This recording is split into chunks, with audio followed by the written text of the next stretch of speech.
नमः संस्कृता मित्राणि। तो मित्रों, आज हम बिहार स्टेट संस्कृत पेपर 1 की जो परीक्षाएं हुई है 11/9/2023 को, ये फर्स्ट शिफ्ट की परीक्षाएं हैं जो कि माध्यमिक विद्यालय में शिक्षक बनने के लिए जो स्टेट का पेपर 1 देते हैं, 9वीं 10वीं कक्षा के जो भी टीचर बनते हैं उनके लिए आप पेपर 1 की परीक्षाएं देते हैं।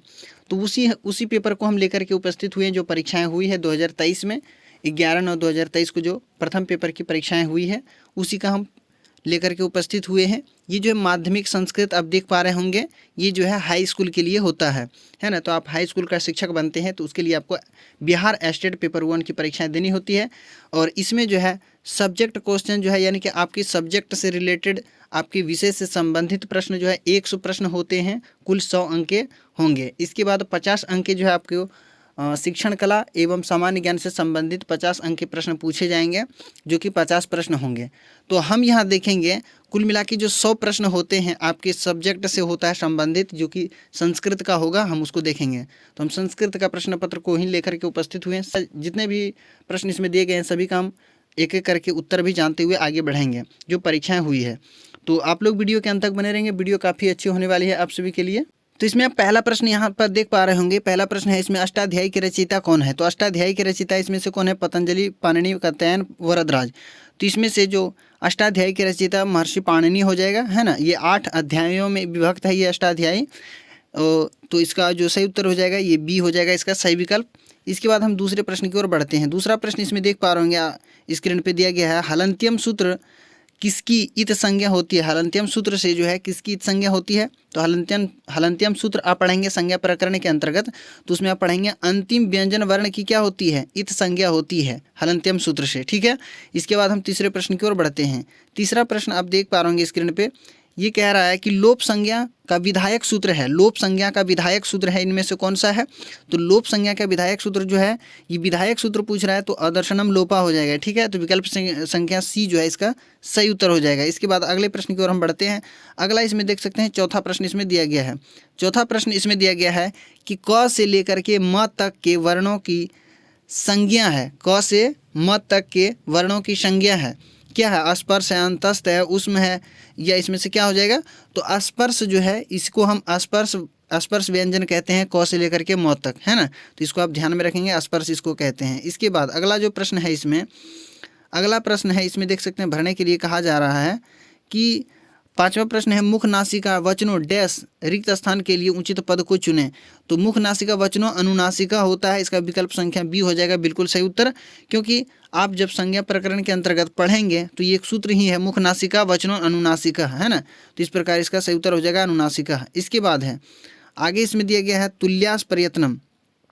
आगे दिया गया है इसमें तुल्यास प्रयत्नम डैश रिक्त स्थान के लिए जो उचित पद चुने। तो तुल्यास प्रयत्नम सवर्णम, तुल्यास प्रयत्नम सवर्णम हो जाएगा, यानी विकल्प संख्या डी इसका जो है बिल्कुल सही उत्तर हो जाएगा, तुल्यास प्रयत्नम सवर्णम। इसके बाद हम अगले प्रश्न की ओर बढ़ते हैं। अगला प्रश्न इसमें आप देख पा रहे होंगे, अगला प्रश्न इसमें दिया गया है, सातवां प्रश्न है। सातवां प्रश्न कह रहा है कि वर्णों की अतिशय समीपता को क्या कहते हैं? तो वर्णों की अतिशय समीपता को हम क्या कहते हैं? तो संहिता कहते हैं। विकल्प संख्या बी जो है इसका बिल्कुल सही उत्तर हो जाएगा। इसके बाद अगले प्रश्न की ओर हम बढ़ते हैं। अगला प्रश्न इसमें कह रहा है कि चतुर्विंशति शास्त्री संहिता किसे कहते हैं? तो अर्थात इसका हिंदी ही हो गया, 24,000 श्लोक वाला संहिता हम किसको कहेंगे? तो रामायण को कहेंगे, है ना। रामायण इसका जो है बिल्कुल सही उत्तर हो जाएगा। चतुर्विंशति शास्त्री संहिता जो है हम रामायण को कहते हैं। इसके अतिरिक्त जो है अगला प्रश्न इसमें देख पा रहे होंगे कि आदि काव्य किसे कहा जाता है? आदि काव्य किसे कहा जाता है? तो आप सभी को पता होगा, आदि काव्य जो कहा जाता है वो रामायण को कहा जाता है ना। आदि कवि जो वाल्मीकि रामायण आप जानते ही हैं, तो आदि काव्य कहेंगे हम रामायण को कहेंगे, ठीक है। इसके बाद हम अगले प्रश्न की ओर बढ़ते हैं। अगला प्रश्न इसमें 10वां प्रश्न दिया गया है कि रामायण में कितने कांड हैं? रामायण में कितने कांड है? तो आपको पता होना चाहिए कि रामायण में जो है कुल मिला के 7 कांड है। रामायण में कितने कांड है? 7 कांड है। इसको आपको पता होना चाहिए कि वाल्मीकि रामायण में कितने कांड है, तो 7 कांड है, इसको आपको ध्यान में रखना है। इसके बाद हम अगले प्रश्न की ओर बढ़ते हैं। अगला प्रश्न आप देख पा रहे होंगे स्क्रीन पे दिया गया है, रामायण में सबसे अधिक प्रयुक्त छंद है, यानी रामायण में प्रयोग में होने वाला, रामायण में जो प्रयोग होने वाला सबसे कौन सा छंद जो है सबसे ज़्यादा प्रयोग हुआ है रामायण में? तो आपको ध्यान में रखना है कि अनुष्टुप छंद का ये जो प्रयोग है रामायण में सर्वाधिक मात्रा में हुआ है। अनुष्टुप छंद का क्या लक्षण है कि जिस छंद के प्रत्येक चरण में ये जो है अष्टाक्षर वृत्ति होती है और चरण के अंत में यति होती है, यति माने विराम होती है, उसे हम अनुष्टुप छंद कहते हैं। ठीक है, तो यानी कि इसमें जो है 4 चरण होंगे, तो प्रत्येक चरण में 8-8 अक्षर होंगे और 8 32 इसमें वर्ण पूरा होगा, है ना। कुल वर्णों की संख्या 32 होती है अनुष्टुप छंद में। इसके बाद अगले प्रश्न की ओर हम बढ़ते हैं। रामायण में कितने श्लोक हैं? रामायण में कितने श्लोक हैं, आपसे प्रश्न पूछा जा रहा है कि रामायण में कितने श्लोक है। तो इसका जो सही विकल्प हो जाएगा 24,000 श्लोक है रामायण में, है ना। वाल्मीकि रामायण में कुल मिला के 24,000 श्लोक हैं। इसके बाद अगले प्रश्न की ओर हम बढ़ते हैं। अगला प्रश्न इसमें आप देख पा रहे होंगे, रामायण के रचयिता कौन है। आप सभी को पता होगा कि रामायण के रचयिता कौन है, तो आप सभी को पता होगा कि कौन है, वाल्मीकि है ना। तो वाल्मीकि जो है ये रामायण के रचयिता हैं। इसके बाद अगले प्रश्न की ओर हम बढ़ते हैं। अगला प्रश्न इसमें दिया गया है कि रामायण के किस कांड में अन्य कांडों की अपेक्षा अधिक काव्यात्मक वर्णन है। तो पूछा जा रहा है कि रामायण के किस कांड में अन्य कांडों की अपेक्षा अधिक काव्यात्मक वर्णन है, काव्य के ढंग से अधिक वर्णन पाया जाता है, तो किस कांड में। तो इसका जो उत्तर हो जाएगा वो सुंदर कांड हो जाएगा, है ना। इसका जो उत्तर होगा वो कौन सा होगा, यानी कि सुंदर कांड जो है, इसमें जो है अन्य कांडों की अपेक्षा अधिक काव्यात्मक वर्णन है सुंदर कांड में। इसके बाद अगले प्रश्न की ओर हम बढ़ते हैं। अगला प्रश्न आप इसमें देख पा रहे होंगे कि बृहत्त्रयी में किस महाकाव्य की गणना नहीं होती है। बृहत्त्रयी में किस महाकाव्य की गणना नहीं होती है, तो आपको पता होना चाहिए ये जो रघुवंश है, रघुवंश महाकाव्य की गणना नहीं होती है बृहत्त्रयी के अंतर्गत। बृहत्त्रयी के अंतर्गत 3 होता है, एक किरातार्जुनीयम है, शिशुपाल वधम, नैषधीय चरितम, इन तीनों की होती है, लेकिन रघुवंशम की नहीं होती है। ठीक है, अगले प्रश्न की ओर बढ़ते हैं। प्रश्न संख्या 16वां इसमें दिया गया है कि मेघदूत में किस छंद का प्रयोग है। तो मेघदूत में किस छंद का प्रयोग है, तो इसमें आप पढ़ेंगे तो मंदाक्रांता छंद पढ़ेंगे, ठीक है ना। तो मंदाक्रांता छंद में जो है ये मेघदूत की रचना हुआ है, यानी मेघदूत में जो है सबसे ज़्यादा मात्रा में, यानी कि मेघदूत में ये मंदाक्रांता छंद ही है ना। मेघदूत जब आप पढ़ेंगे तो उसमें मंदाक्रांता छंद ही है। और आपको पता होना चाहिए कि ये मंदाक्रांता छंद का लक्षण है कि मंदाक्रांता जलधि षड्गैरंभो न तो ताद गुरु चेत, है ना। तो इसको आप ध्यान में रखेंगे और 4, 6, 7 पर इसमें जो है यति होती है। ठीक है, इसके बाद अगले प्रश्न की ओर हम बढ़ते हैं। इसमें जो प्रश्न संख्या 17 दिया गया है, प्रश्न संख्या 17 में कहा जा रहा है कि किरातार्जुनीयम में किस कवि की कृति है। किरातार्जुनीयम जो है किस कवि की कृति है, इसके रचयिता कौन है किरातार्जुनीयम के, पूछा जा रहा है आपसे। ठीक है, तो आप पढ़े होंगे तो भारवी जो है, बहुत ही अच्छे प्रश्न पूछे जा रहे हैं। भारवी जी जो है किरातार्जुनीयम के रचयिता हैं, बहुत ही अच्छे प्रश्न पूछा गया है और पूछा ही जाता है, इसमें कहीं कोई संदेह की बात नहीं है। इसके बाद है अपनी उपमाओं के लिए प्रसिद्ध कवि हैं। अपनी उपमाओं के लिए कौन सा कवि प्रसिद्ध है, तो आपको पता होना चाहिए कि महाकवि कालिदास जो है अपनी उपमा के लिए प्रसिद्ध है ना। इसके बाद 19 प्रश्न संख्या 19 दिया गया, अर्थ गौरव के लिए किस कवि की प्रसिद्धि है। अर्थ गौरव के लिए किस कवि की प्रसिद्धि है, तो आपको पता होना चाहिए भारवेर अर्थ गौरवम कहा जाता है ना। तो ये जो है भारवी हो जाएगा इसका, यानी कि 19 का विकल्प संख्या ए इसका बिल्कुल सही उत्तर हो जाएगा। इसके बाद अगले जो है प्रश्न संख्या 20 है। प्रश्न संख्या 20 इसमें कहा जा रहा है कि शिशुपाल वध किस कवि की कृति है। शिशुपाल वध पूछा जा रहा है कि किस कवि की कृति है। तो शिशुपाल वध आपको पता होना चाहिए कि महाकवि माघ जो है, माघ की है रचना। ये शिशुपाल वध जो है माघ की रचना है, ठीक है ना। तो इसको आप ध्यान में रखेंगे, शिशुपाल वध माघ। इसके बाद अगले प्रश्न की ओर हम बढ़ते हैं। यक्ष किसका अनुचर था। यक्ष पूछा जा रहा है किसका अनुचर था, तो इसमें आपको ध्यान में रखना है कि कुबेर का ये अनुचर था। विकल्प संख्या 20 का बिल्कुल सही उत्तर हो जाएगा, 21 का बी। इसके बाद अगले प्रश्न की ओर बढ़ते हैं 22। प्रश्न संख्या 22 में कहा जा रहा है कि विरही यक्ष किस पर्वत के आश्रमों में दिन बिता रहा था। तो विरही यक्ष जो थे वे अपने पत्नी से अलग हो गए थे कुबेर के शाप से। तो वो पूछे जा रहे हैं कि किस पर्वत के आश्रमों में अपना दिन बिता रहा था। तो रामगिरी नामक पर्वत के आश्रमों में, रामगिरी आश्रमेशु, है ना। जब पढ़ेंगे श्लोक तो ये प्रथम श्लोक में ही दिया गया है, पूर्व मेघदूत के प्रथम श्लोक में ही आपको मिल जाएगा ये वर्णन। इसके बाद अगले प्रश्न की ओर हम बढ़ते हैं। अगला प्रश्न इसमें कहा जा रहा है कि मेघदूत के प्रथम पद्य कश्चित कांता विरह गुरुणा में किस प्रकार का मंगलाचरण है। कश्चित कांता विरह गुरुणा स्वाधिकारात् प्रमक्ता, ये वाला जो श्लोक है तो ये पहला श्लोक है, मंगलाचरण ही है ये मेघदूतम का। तो इसमें जो पूछा जा रहा है कि ये जो मंगलाचरण है किस प्रकार का है, तो आपको पता होना चाहिए कि वस्तु निर्देशात्मक है। विकल्प संख्या 20 का बिल्कुल सही उत्तर हो जाएगा, ठीक है ना, 23 का बी। अगले प्रश्न की ओर बढ़ते हैं। इसमें कहा जा रहा है कि कामार्ता ही प्रकृति कृपणास चेतना चेतनेशु में कौन सा अलंकार है। इसमें अलंकार पूछा जा रहा है। ये जो देखिए पूर्व मेघदूत का ही है ये श्लोक। तो इसमें पूछा जा रहा है कि इसमें कौन सा श्लोक है, कौन सा अलंकार है, कौन सा अलंकार है इसमें पूछा जा रहा है। तो इसमें जो है अर्थांतरन्यास अलंकार है। इसमें कौन सा अलंकार है? तो अर्थांतरन्यास अलंकार का इसमें प्रयोग किया गया है। अब चलिए अगले प्रश्न की ओर हम बढ़ते हैं। 25वां प्रश्न इसमें दिया गया है। 25वां प्रश्न इसमें कहा जा रहा है कि धूम ज्योति सलिल मरुताम सन्निपातः, ये जो सूक्ति है ये पूर्व मेघदूतम का सूक्ति है, आपको पता होना चाहिए, ठीक है ना। तो पूर्व मेघदूतम की ये जो है श्लोक है, पद्य है, यह किसका विश्लेषण है या किसका विशेषण है, पूछा जा रहा है ये किसका विशेषण है। तो ये जो है मेघ का विशेषण है। धूम ज्योति सलिल मरुतम सन्निपातः, यानी कि कहा जा रहा है कि ये 4 चीज़ों से मिलकर ये मेघ बना है। इसके बाद अगले प्रश्न की ओर हम बढ़ते हैं। प्रश्न संख्या 26 दिया गया है, यक्ष मेघ से कहाँ जाने की प्रार्थना करता है। यक्ष जो है मेघ से प्रार्थना करते हैं कि कहाँ जाने के लिए प्रार्थना करते हैं। तो वो कहते हैं कि अलकापुरी जाने के लिए, अपने पत्नी के पास जाने के लिए कहते हैं, है ना। तो 26 का सी हो जाएगा। इसके बाद आगे जो है प्रश्न संख्या 27 इसमें दिया गया है कि निम्नलिखित में से कारक का अर्थ क्या नहीं है। निम्नलिखित में से कारक का क्या अर्थ जो है नहीं है। तो कर्ता से संबंधित विकल्प संख्या सी इसका जो है बिल्कुल सही उत्तर हो जाएगा, 27 का सी। प्रश्न संख्या 28 है, प्रातिपदिकार्थ में कौन सी विभक्ति होती है। तो प्रातिपदिकार्थ में कौन सा विभक्ति होती है, तो प्रथमा विभक्ति होती है, विकल्प संख्या ए इसका बिल्कुल सही उत्तर हो जाएगा, ठीक है। इसके बाद अगले प्रश्न की ओर हम बढ़ते हैं। प्रश्न संख्या 29 इसमें दिया गया है कि संप्रदान कारक में कौन सी विभक्ति होती है। तो संप्रदान कारक में कौन सी विभक्ति होती है, तो आपको पता ही होगा कि संप्रदान कारक है तो इसमें तो चतुर्थी विभक्ति का प्रयोग होगा ही, है ना। तो इसमें इसका विकल्प संख्या कौन सा हो जाएगा, तीसरा विकल्प हो जाएगा, विकल्प संख्या सी, है ना।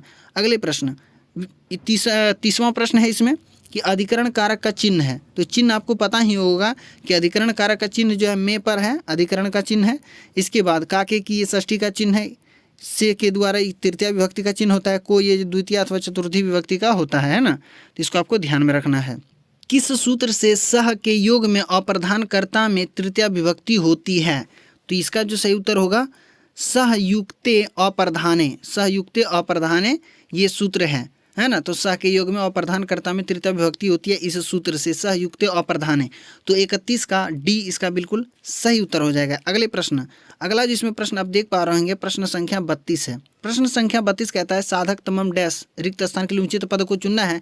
तो साधक तमम करणम एक सूत्र ही है ना। तो इसको आपको ध्यान में रखना है कि साधक तमम करणम ये जो है सूत्र ही पूछा गया है। इसके बाद अगले प्रश्न संख्या 33 दिया गया है, ग्रामम गच्छन तृणम अस्पृशति। इस उदाहरण में तृणम में किस सूत्र से द्वितीय विभक्ति हुई है। तो तृणम में पूछा जा रहा है किस सूत्र से यहाँ द्वितीय विभक्ति का प्रयोग किया गया है। तो इसमें जो सूत्र का प्रयोग हुआ है वो है तथा युक्तम चानिपसितम, है ना। तो इस सूत्र का प्रयोग हुआ है। तो इसका जो है सी, विकल्प संख्या सी बिल्कुल सही उत्तर हो जाएगा 33 का।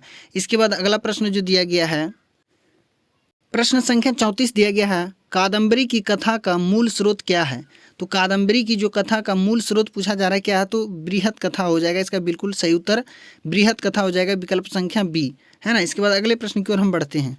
अगला जिसमें प्रश्न दिया गया है कि कादम्बरी के रचनाकार कौन है। तो कादम्बरी के रचनाकार पूछा जा रहा है कि इनमें से कौन है। तो कादम्बरी के जो रचयिता हैं वो बाणभट्ट जी हैं, कादम्बरी के रचयिता बाणभट्ट जी हैं। प्रश्न संख्या 36 दिया गया है, बाणभट्ट को किस राजा ने आश्रय दिया था। तो बाणभट्ट को किस राजा ने आश्रय दिया था, तो हर्षवर्धन हो जाएगा इसका बिल्कुल सही उत्तर, विकल्प संख्या डी इसका सही उत्तर है। इसके बाद अगले प्रश्न की ओर हम बढ़ते हैं। प्रश्न संख्या 37 दिया गया है, कहा जा रहा है कि तारापीड़ किसके पिता थे। तो तारापीड़ किसके पिता थे, तो ये चंद्रापीड़ के पिता थे, है ना। तो इसी चंद्रापीड़ का राज्याभिषेक होने वाला था, शुक्नाशोपदेश से ये प्रश्न लिया गया है। इसके बाद अगले प्रश्न की ओर हम बढ़ते हैं। प्रश्न संख्या 38 दिया गया है, अपरिणामोपशमो दारुणो लक्ष्मी मदः, यह वाक्यांश किस ग्रंथ से उद्धृत है।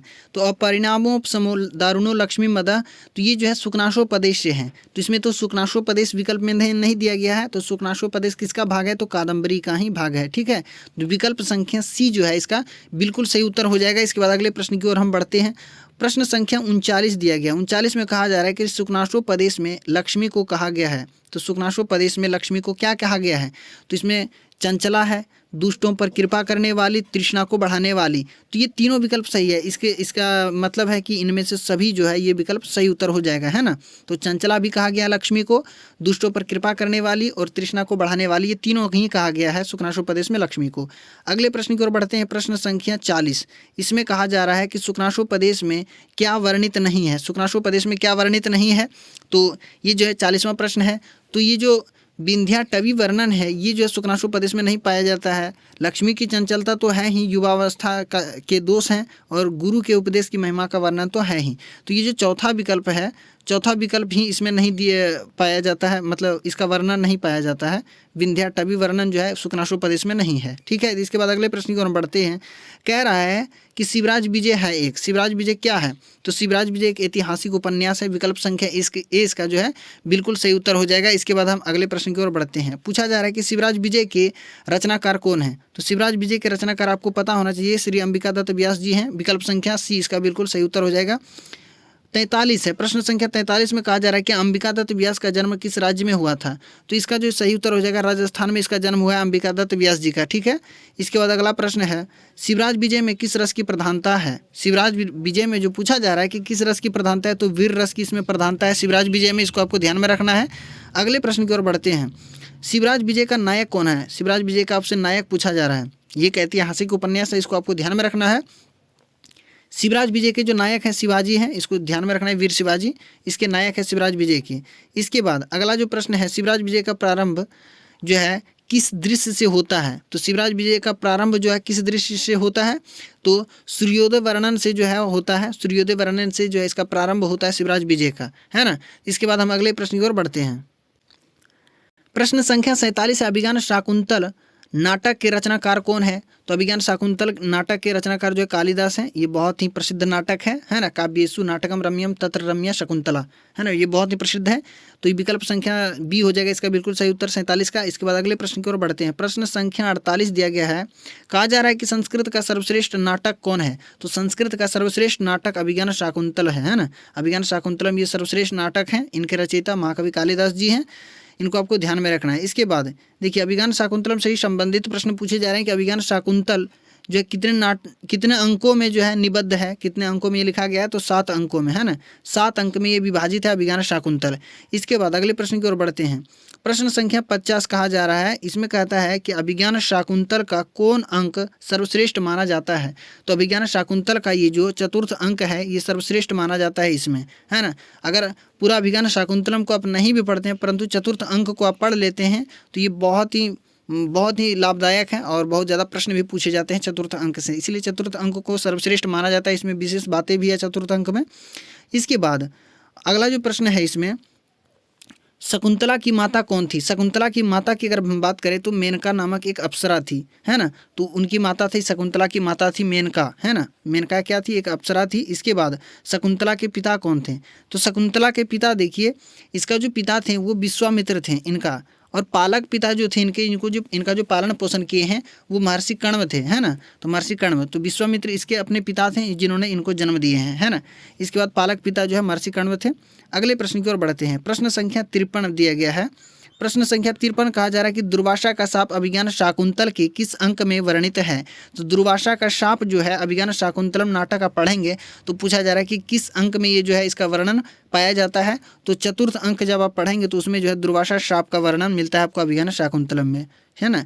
इसके बाद अगला प्रश्न इसमें दिया गया है कि कविता कामिनी का हास जो है ये किस कवि को कहा गया है? कविता कामिनी का हास ये जो है किस कवि को कहा गया है? तो महाकवि भास को कहा गया है कविता कामिनी का हास। तो विकल्प संख्या 20 का आप याद रखेंगे। अगला जो इसमें प्रश्न दिया गया, स्वप्न वासव दत्तम है एक। स्वप्न वासव दत्तम है एक क्या है? तो स्वप्न वासव दत्तम एक नाटक है। तो विकल्प संख्या 20 का बिल्कुल सही उत्तर हो जाएगा, इसको आप याद रखेंगे। अगले प्रश्न की ओर बढ़ते हैं। प्रश्न संख्या 56 दिया गया है। इसमें कहा जा रहा है कि स्वप्न वासव दत्तम के नायक कौन है? स्वप्न वासव दत्तम के नायक पूछा जा रहा है। तो नायक जो पूछा जा रहा है ये उदयन हो जाएगा इसके नायक, है ना। उदयन इसके नायक हो जाएंगे और नायिका जो है इसमें वासव दत्ता है। तो इसको आपको ध्यान में रखना है कि उदयन जो है ये नायक है स्वप्न वासव दत्तम की। इसके रचयिता आपको याद रखना है कि महाकवि भास जी हैं। इसके बाद इसमें दिया गया है उदयन किस देश के राजा थे? उदयन किस देश के राजा थे? इसमें 4 विकल्प है, अवंती, मगध, वत्स और राजगिरी। इसमें से जो सही उत्तर होगा वो वत्स देश के ये राजा थे। कौन? तो उदयन जो थे वत्स देश के राजा थे। इसके बाद अगला जो प्रश्न दिया गया, पद्मावती किस राज्य की राजकुमारी थी? पद्मावती किस राज्य की राजकुमारी थी? ये दूसरी पत्नी थी किसकी? उदयन की, और पहली पत्नी वासव दत्ता। तो पद्मावती किस राज्य की राजकुमारी थी? ये सभी जो है स्वप्न वासव दत्तम से प्रश्न है। तो पद्मावती किस राज्य की राजकुमारी थी? तो पद्मावती जो प्रश्न संख्या 58 का जो सही विकल्प हो जाएगा ए यानी मगध, है ना। तो मगध की ये राजकुमारी थी पद्मावती। इसके बाद अगले प्रश्न की ओर हम बढ़ते हैं, प्रश्न संख्या 59, है ना। तो इसमें कहा जा रहा है कि उदयन के प्रधानमंत्री का नाम क्या था। तो उदयन के प्रधानमंत्री का नाम पूछा जा रहा है, तो ये जो हो जाएगा इसका सही उत्तर योगेंद्रायण। उदयन के प्रधानमंत्री का नाम क्या था, तो योगेंद्रायण था। अगले प्रश्न की ओर बढ़ते हैं। ये सभी के सभी प्रश्न जो है आपके स्वप्न वासव दत्तम से पूछे गए हैं। किस ग्राम में अग्निदाह में वासव दत्ता जल मरी, है ना। तो किस ग्राम में जो आग लगा था उसमें वासव दत्ता जल के मरी थी, तो पूछा जा रहा है। तो ये लावाना ग्राम में, है ना। तो लावाना ग्राम में ऐसा जो वर्णन वहाँ पे मिलता है कि लावाना ग्राम में वासव दत्ता जल मरी थी। ये सारी बातें उसमें आपको दी गई है। इसके बाद अगले प्रश्न की ओर बढ़ते हैं। प्रश्न संख्या 61 है। प्रश्न संख्या 61 में कहा जा रहा है कि ऋग्वेद का प्रथम सूक्त है। तो ऋग्वेद का प्रथम सूक्त आपसे पूछा जा रहा है, तो अग्नि सूक्त जो है इसका प्रथम सूक्त है। ऋग्वेद का जो प्रथम मंडल का प्रथम सूक्त जो है वो अग्नि सूक्त है। ओम अग्नि मिडे ये जो श्लोक आया है, तो ये अग्नि सूक्त ही है। अग्नि सूक्त का ही ये पहला श्लोक है और ऋग्वेद का प्रथम मंडल का प्रथम सूक्त है। तो इसको आप प्रथम सूक्त है ये अग्नि सूक्त, इसको आपको ध्यान में रखेंगे। अगले प्रश्न की ओर हम बढ़ते हैं। प्रश्न संख्या 62 दिया गया है। इसमें कहा जा रहा है कि किस देवता को यज्ञ का पुरोहित कहा गया है। तो किस देवता को यज्ञ का पुरोहित कहा गया है, पुरोहित कहा गया है, तो अग्नि को जो है यज्ञ का पुरोहित कहा गया है। किस देवता को, तो अग्नि को जो है यज्ञ का पुरोहित कहा गया है। प्रश्न संख्या इसमें जो है 63 का दिया गया है। इसमें कहा जा रहा है कि सविता देव के लिए किस विशेषण का प्रयोग नहीं हुआ है। बहुत सारे सूक्त भी पढ़ने होते हैं, आपको सिलेबस मालूम होना चाहिए। तो सविता देव के लिए किस विशेषण का प्रयोग नहीं हुआ है, तो सविता देव के लिए जो किस विशेषण का प्रयोग नहीं हुआ, तो ये देखिए हिरण्याक्ष तो हुआ ही है, हिरण्यहस्ता भी हुआ है और सुनीता भी हुआ है। तो दिवह दुहितः ये जो दिया गया है ये सविता देव के लिए इस विशेषण का प्रयोग नहीं हुआ है। तो इसका मतलब जो सही विकल्प हो जाएगा चौथा विकल्प इसका बिल्कुल सही उत्तर हो जाएगा। अगले प्रश्न की ओर बढ़ते हैं। प्रश्न संख्या 64 इसमें दिया गया है। इसमें कहा जा रहा है कि कौन देवता अंतरिक्ष लोक से पुनः पुनः आते हुए देवताओं और मनुष्यों को अपने अपने कार्यों में लगाते हैं। कौन देवता जो है अंतरिक्ष लोक से पुनः पुनः बार बार आते हुए देवताओं और मनुष्यों को अपने कार्यों में लगाते हैं। तो इसके सामने आपके सामने जो है 4 विकल्प दिए गए हैं। 4 विकल्प है, इंद्र है, सविता है, अग्नि है और विष्णु है। तो इसका जो सही विकल्प होगा सविता हो जाएगा, है ना। ये दूसरा विकल्प इसका बिल्कुल सही उत्तर हो जाएगा। अगले प्रश्न की ओर बढ़ते हैं। प्रश्न संख्या 65 इसमें दिया गया है। इसमें कहा जा रहा है कि किस देवता के 3 मधुपूर्ण पदों के पराक्रम का वर्णन ऋग्वेद में प्राप्त होता है। किस देवता के 3 मधुपूर्ण पदों के पराक्रम का वर्णन जो है ऋग्वेद में प्राप्त होता है। आपके सामने 4 विकल्प दिए गए हैं।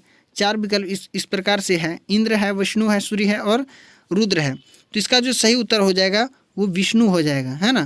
तो यानी कि विष्णु हो जाएगा, इसका बिल्कुल सही उत्तर हो जाएगा। यानी कि 65 का जो है बी हो जाएगा इसका बिल्कुल सही उत्तर। अगले प्रश्न की ओर बढ़ते हैं।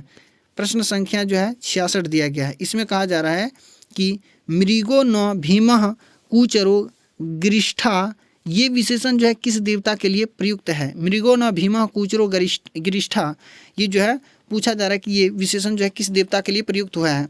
तो आप जब पढ़ेंगे ऋग्वेद में, जब सूक्त पढ़ेंगे विष्णु सूक्त में ही जो आया है तो उसी में से ये लिया गया है, उसमें जो है विष्णु सूक्त है। तो इसका जो सही उत्तर हो जाएगा यानी कि विष्णु ही हो जाएगा इसका बिल्कुल सही उत्तर, यानी 66 का बी हो जाएगा इसका बिल्कुल सही उत्तर। अगले प्रश्न की ओर बढ़ते हैं। प्रश्न संख्या जो है 67 दिया गया है। इसमें ऋग्वेद का सबसे महान राष्ट्रीय देवता कौन है। तो ऋग्वेद का सबसे महान राष्ट्रीय देवता कौन है। तो प्रश्न संख्या 67 का जो इंद्र दिया गया बिल्कुल सही उत्तर हो जाएगा। विकल्प संख्या ए जो है इसका सही उत्तर हो जाएगा, है ना। इंद्र का जो है अकेले 250 सूक्तों में इसका वर्णन प्राप्त होता है ऋग्वेद में। अगला जो प्रश्न इसमें दिया गया है प्रश्न संख्या 68 है कि राम शब्द द्वितीय विभक्ति बहुवचन का रूप है। तो राम शब्द का द्वितीय विभक्ति बहुवचन का रूप जो हो जाएगा रामान हो जाता है ना। रामान हो जाएगा और एक वचन में रामम हो जाता है। अगले प्रश्न की ओर हम बढ़ते हैं। प्रश्न संख्या 69 इसमें दिया गया है लतायाम किस विभक्ति का रूप है। तो लतायाम पूछा जा रहा है कि आपसे ये किस विभक्ति का रूप है। तो ये जो है सप्तमी विभक्ति का रूप है लतायाम, ठीक है ना। तो इसको आपको ध्यान में रखना है कि लतायाम सप्तमी विभक्ति का रूप है। लता शब्द रूप भी आपके सिलेबस में है, पाठ्यक्रम में है, इनको भी आप ध्यान में रखेंगे। लता है, राम शब्द रूप है, साधु शब्द रूप है, बहुत सारे शब्द रूप दिए गए हैं। उनको आपको ध्यान में रखना है। साधु शब्द का देखिए पंचमी विभक्ति एक वचन का रूप पूछा जा रहा है आपसे। साधु शब्द का पंचमी विभक्ति एक वचन का रूप पूछा जा रहा है तो हो जाएगा बी विकल्प संख्या यानी साधो हो जाएगा। ठीक है, इसको आपको ध्यान में रखना है। अगले प्रश्न की ओर बढ़ते हैं। 71 है, प्रश्न संख्या 71 है। पूछा जा रहा है कि फल शब्द का तृतीया विभक्ति से लेकर सप्तमी विभक्ति तक का रूप जो है किसके अनुसार होता है। तो फल शब्द रूप जब आप पढ़ेंगे तो उसमें जो है सिर्फ प्रथमा और द्वितीय विभक्ति में रूप बदलता है, बाकी बात जो है सबका सम जो है राम के समान चलता है। जैसे कि प्रथमा और द्वितीय विभक्ति का रूप चलता है फलम फले फलानी, फलम फले फलानी, बाकी बात उसी प्रकार चलता है फलेन फलाभ्याम फले, ऐसे इस प्रकार से रूप चलता है राम के समान। ठीक है ना, तो इसका जो सही विकल्प हो जाएगा वो राम हो जाएगा, यानी विकल्प संख्या ए इसका सही उत्तर हो जाएगा। ठीक है, अगले प्रश्न की ओर बढ़ते हैं। प्रश्न संख्या 72 इसमें दिया गया है। देखिए गौ शब्द रूप पूछा गया है ना, तो गौ शब्द का षष्ठी विभक्ति बहुवचन रूप पूछा जा रहा है। तो गौ शब्द का षष्ठी बहुवचन रूप हो जाएगा गवाम हो जाएगा, है ना, गवाम हो जाएगा। इसका बिल्कुल सही उत्तर विकल्प संख्या डी। प्रश्न संख्या जो है 73 इसमें दिया गया है। पूछा जा रहा है कि नद्य किस विभक्ति वचन का रूप है। तो नद्य देखिए नहीं है, नद्य होना चाहिए, है ना, विसर्ग नहीं लगेगा, विसर्ग इसमें नहीं लगेगा, सिर्फ नद्य होगा, है ना। तो ये जो है चतुर्थी विभक्ति एक वचन का रूप है, चतुर्थी विभक्ति एक वचन का रूप है नद्य। ठीक है, इसको आपको ध्यान में रखना है। अगले प्रश्न की ओर बढ़ते हैं। वधु शब्द प्रथमा विभक्ति बहुवचन का रूप है। ये सारा पूछा गया प्रश्न है, आपको दिखा रहे हैं। वधु शब्द प्रथमा विभक्ति बहुवचन का रूप पूछा जा रहा है, वधु शब्द। तो इसका जो हो जाएगा वध्वा हो जाएगा, है ना, विकल्प संख्या सी इसका जो है बिल्कुल सही उत्तर हो जाएगा, 74 का सी। अगला संख्या जो है 75, प्रश्न संख्या 75 दिया गया। सबसे प्राचीन वेद कौन सा है, तो आपको पता ही है, सबसे प्राचीन वेद जो है ऋग्वेद है, विकल्प संख्या सी इसका बिल्कुल सही उत्तर हो जाएगा। प्रश्न संख्या 76 इसमें दिया गया है। वेदो अखिलो डैश रिक्त स्थान के लिए उपयुक्त पद को चुनना है। तो ये जो है इसका सही उत्तर हो जाएगा वेदो अखिलो धर्म मूलम, वेदो अखिलो धर्म मूलम, विकल्प संख्या 20 का बिल्कुल सही उत्तर हो जाएगा। प्रश्न संख्या जो है 77 दिया गया है। इसमें शौनक चरणव्यूह के अनुसार ऋग्वेद की कितनी शाखाएं हैं। शौनक चरणव्यूह के अनुसार जो है ऋग्वेद की कितनी शाखाएं हैं पूछा जा रहा है आपसे। तो इसका जो सही उत्तर होगा यानी 5 जो है इसकी शाखाएं हैं शौनक चरणव्यूह के अनुसार, है ना, ऋग्वेद की पूछा जा रहा है, तो 5 आपको याद रखना है। अगला जो है पृथ्वी सूक्त किस वेद में है। पृथ्वी सूक्त पूछा जा रहा है कि किस वेद में है। तो पृथ्वी सूक्त आपको पता होना चाहिए कि अथर्ववेद में ये है, अथर्ववेद में पृथ्वी सूक्त है, ना कि ऋग्वेद में। इसके बाद है प्रश्न संख्या 79 दिया गया है। इसमें प्रश्न संख्या 79 है इसमें कि यजुर्वेद के मंत्रों का संकलन किस ऋत्विक के लिए किया गया था। यजुर्वेद के मंत्रों का संकलन किस ऋत्विक के लिए किया गया था। तो इसमें देखिए आपके सामने 4 विकल्प है, तो उसमें से ये जो विकल्प संख्या आप बी देख पा रहे होंगे अथर्वव्यूह, ये इसका सही उत्तर है। यजुर्वेद में जो मंत्रों का संकलन के लिए जो है अथर्वव्यूह ऋत्विक के लिए जो किया गया था। ठीक है, अगला प्रश्न इसमें देखिए 80 है। प्रश्न संख्या 80 आप देख पा रहे होंगे कि संगीत विषयक तत्वों का विस्तृत विवेचन किस वेद में है। संगीत विषयक तत्वों का विस्तार से जो है विवेचन किस वेद में है।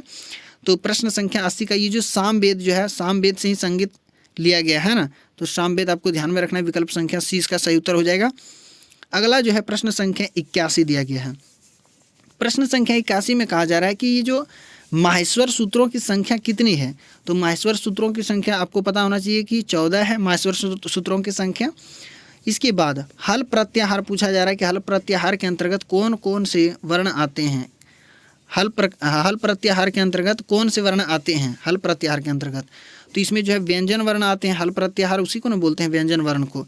इसके बाद प्रश्न संख्या जो है इसमें 83 दिया गया है। प्रश्न संख्या 83 इसमें देखिए इस बार दिया गया अच का तात्पर्य है। अच प्रत्याहार अब इस बार पूछ दिया गया अच का तात्पर्य है, तो ये स्वर वर्ण हो जाएगा, विकल्प संख्या ए इसका सही उत्तर हो जाएगा, है ना। अच को ही हम स्वर कहते हैं। अगला जो इसमें प्रश्न संख्या 84 दिया गया है। प्रश्न संख्या 84 में कहा जा रहा है कि अक प्रत्याहार के अंतर्गत कौन से वर्ण आते हैं। अक प्रत्याहार पूछा जा रहा है ना, तो अक प्रत्याहार के अंतर्गत अ ई उ रील री इस किस में दिया गया है। तो अ ई उ रील री जो है ये विकल्प संख्या सी में दिया गया है, ये हो जाएगा अक प्रत्याहार के अंतर्गत ये सारे वर्ण आते हैं। तो प्रत्याहार भी आपको ध्यान में रखना है, प्रत्याहार सूत्र भी आपको ध्यान में रखना है, माहेश्वर सूत्र सभी को, और प्रत्याहार किस प्रकार बनता है उसको ध्यान में रखेंगे। अगला जो इसमें प्रत्याहार संज्ञा का विधायक सूत्र है। तो प्रत्याहार संज्ञा का विधायक सूत्र जो है आदिरंत्येन संहिता हो जाएगा, आदिरंत्येन संहिता हो जाएगा प्रत्याहार संज्ञा का विधायक सूत्र। अगला जो इसमें प्रश्न दिया गया प्रश्न संख्या 86 दिया गया, पद विधि किस पद की होती है। पद विधि जो है किस पद की होती है, प्रश्न संख्या 86 दिया गया है, पद विधि किस पद की होती है, तो इसका आप याद रखेंगे संक्षिप्तता की होती है ना, संक्षिप्तता की। विकल्प संख्या ए इसका सही उत्तर हो जाएगा। अगला जो प्रश्न संख्या 87 इसमें दिया गया है, समास का क्या अर्थ है, तो समास का क्या अर्थ है पूछा जा रहा है आपसे, तो ये है संक्षिप्तता है, एक पदी भाव है, ए और बी दोनों है ना, तो पूछा जा रहा है आपसे, तो इसका जो सही उत्तर होगा ए और बी दोनों होगा, संक्षिप्तता भी होगा और एक पदी भाव भी होगा, समास का अर्थ है ना।